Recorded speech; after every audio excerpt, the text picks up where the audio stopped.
Představ si, že stojíš na semaforu vedle moderní sportovní motorky a on má dvakrát dražší stroj, víc koní, moderní techniku.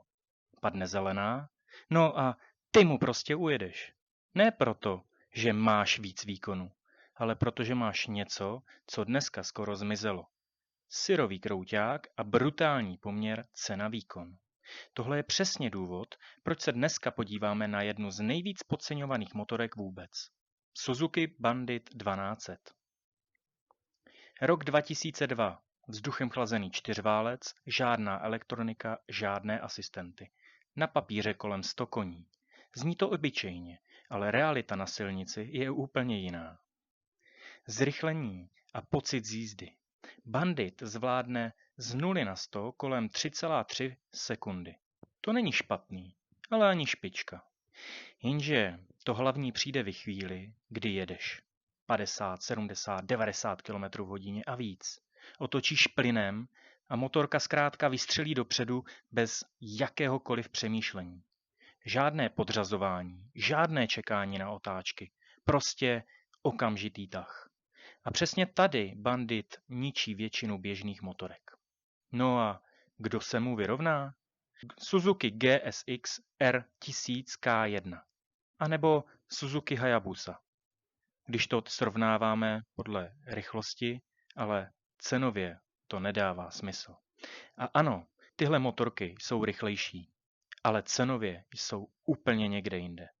A většinu jejich výkonů stejně na silnici nevyužiješ. Yamaha FZS 1000 Phaser nebo Kawasaki ZRX 1200 či Honda CBR 900 RR Fireblade. Tady už je to ale hodně těsný. Podobná cena a podobný výkon. Ale Bandit má jednu výhodu.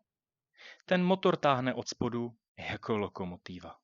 No a nebo můžeme srovnávat podle váhy, ale nižšího výkonu, slabší motorky, jako například Suzuki SV 650 nebo Honda Hornet 600. Tyhle motorky jsou super ovladatelné a zábavné, ale když přijde na čistý tah, tak je Bandit úplně jinde. Ano a proč je Bandit tak nebezpečně dobrý? Samozřejmě v tom dobrým smyslu. Ten recept je jednoduchý. Má velký objem, silný krouťák, minimum elektroniky a je za nízkou cenu. A to znamená jediný. Maximum zábavy za minimum peněz. A teď upřímně. Brzdy jsou slabší, podvozek není na agresivní jízdu a nemá žádný ABS, tedy aspoň u těch starších kusů. Takže to není motorka na okruh. Ale je na normální silnici?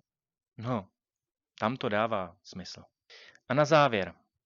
Suzuki Bandit 1200 není dokonalý stroj, ale v jedné věci je absolutní špičkou. Kolik zrychlení dostaneš za málo peněz? A právě proto si myslím, že patří do top 5 motorek v poměru cena-výkon. A klidně i do top 3 motorek pro reálné ježdění. Protože upřímně, rychlost není jen o číslech. Je o tom, jak rychle se dostaneš dopředu v reálném světě. A teď mě zajímá váš názor. Jakou motorku byste postavili proti Banditu? Napište mi do komentářů. A pokud chceš víc takových videí, hoď odběr a like.